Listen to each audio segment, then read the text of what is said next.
What is A here? Left hand side, left hand die value should greater than right hand die. What is our first step? Write the sample space here. The sample space here, this column indicates left hand values. Sorry, this side it will indicates left hand die value. This side it indicates right hand die values. Okay. Now what are the possible outcomes? There are 36 possible outcomes. It is 11266, 36 possible outcomes. Okay. Now what is A value ma? A is right hand die value is greater than left hand die. Okay. So right hand die value. See here, right hand where you are getting sorry. Left hand die value is greater than right hand value. No, left hand die value should be greater than right hand die value. So these are the cases where we get left hand die value is greater than right hand die value. How many elements you have? You count it. It is 1, 2, 3, 4, 5, 6, 7, 8, 9, 10, 11, 12, 13, 14, 15. There are 15 elements. Now what is the probability of A? It is 15 by total number of elements in the sample space. So it is 15 by 36. Now what is B? Getting 4 on left hand. So in the left hand we are getting 4, only 4. So how many elements we have? 6 elements. Here check it, here we have 4, only 4 on left hand. Okay, there is no condition on right hand, yes or no? So there are 6 elements we are getting. So what is probability of B? 6 by total number of elements, 6 by 36, so it is 1 by 6. Now what is the question given? Probability of A given B. Okay, so what is the probability of A given B? What is the equation here?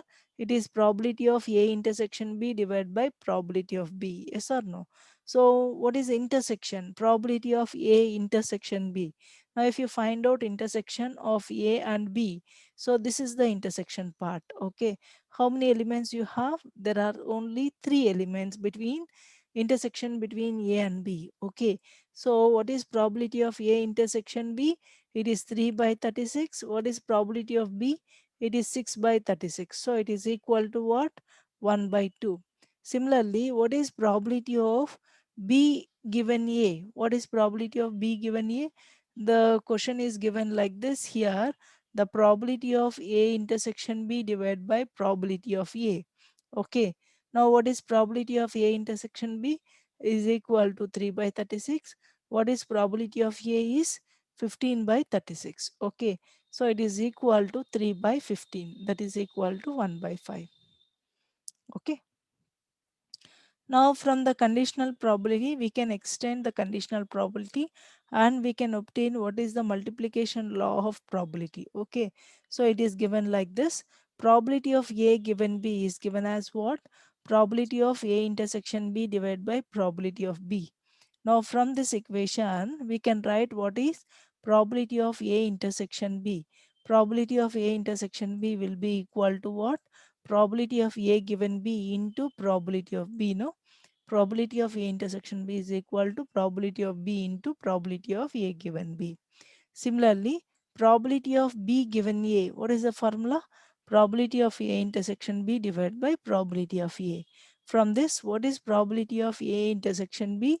It is also given as probability of A into probability of B given A. Okay, so these two equations are called multiplication law of probability. Okay. Okay, ma'am. Now, now see here, the probability A given B simply reflects that fact that probability of event A may depend on the second event B. Yes or no? Probability of event A depends on the second event B. Okay. So if A and B are mutually exclusive, if A and B are mutually exclusive, what happens? A intersection B. A intersection B is equal to null set. So probability of null set will be equal to 0, no? So what is probability of A intersection B will be 0. So what is probability of A given B is equal to 0. If two events A and B are mutually exclusive, what is the probability of A given B is equal to 0. Okay. Now we have to see that whether probability of A given B, that is conditional probability, satisfies the axioms or not. Okay, so here the conditional probability satisfies the axiom. Okay, what is the first axiom? First axiom is nothing but the probability should be non-negative number. Okay, so from the definition we know that because probability of A intersection B and probability of B are non-negative numbers, so probability of A given B is also non-negative number. Okay. So conditional probability will satisfy the first axiom. What is first axiom? The probability of A given B should be non-negative number. Since probability of A given B is equal to what? Probability of A given B is equal to probability of A intersection B divided by probability of B. No? Since probability of A intersection B and probability of B are non-negative number, probability of A given B is also non-negative number. So it is satisfying first axiom. What is second axiom? The second axiom shows that yeah, probability of sample space should be equal to 1. Yes or no? So here the A, we are taking it as sample space. A we have taken it as sample space. So what is the probability of A is given B? Probability of S given B is given as probability of S intersection B divided by probability of B. Okay. So since S is a sample space, no? S is a sample space. S intersection B. S intersection B is B only. Yes or no? S intersection B is B only. So probability of B divided by probability of B. So its value is equal to 1. So it also satisfies the second axiom. The probability of sample space is 1. Okay, the third axiom shows that shows that if you take two events A and C are mutually exclusive events. Okay, in that case, if probability of A union C given B, probability of A union C given B is given as probability of A given B plus probability of C given B is true, then only third axiom is true. Otherwise, third axiom will not be satisfied. So, when third axiom will be satisfied, only this condition is true, then only third axiom will be satisfied. Here A and C are two mutually exclusive events. Okay, probability of A union C given B is equal to what? Probability of A given B plus probability of C given B. Okay. So since here A and C are mutually exclusive, when two events are mutually exclusive, what is A intersection C? A intersection C is equal to null. Okay. So here we have selected the event A and C such that, see this figure here, A and C does not have any common elements. Whereas from between A and B we have some common elements. Between B and C also we have common elements. Okay, whereas between A and C we don't have any common elements. So how do you write here? This can be written like this here. So probability of A union C intersection B. Okay, we use associative property here.